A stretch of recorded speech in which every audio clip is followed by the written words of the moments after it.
So a number of people over the years have said to me, well, we've heard you and talk about all these complex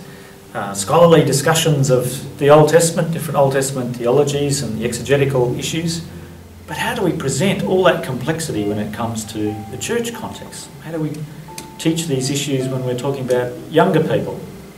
particularly in our churches or in perhaps secondary schools?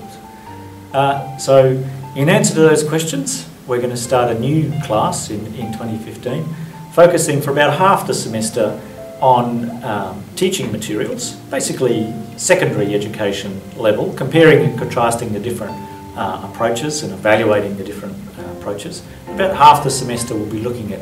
key examples of really fine and responsible preaching, which is obviously informed by a knowledge of some of the complexity and history and cultural background of the Old Testament, but presenting the material in an engaging way for our churches today, so that they can see the ongoing relevance of the Old Testament. So a lot of people feel that the Old Testament is not particularly relevant today, particularly the warlike character of God or the legalism and so forth. Often in the history of Protestant churches in particular, these things have been dismissed as not particularly relevant to the Christian churches. So preaching and teaching the Old Testament is a particular challenge for us as Christians, and so we're going to look together at some of the challenges and options and proposals for how we can do this in an engaging way and responsible way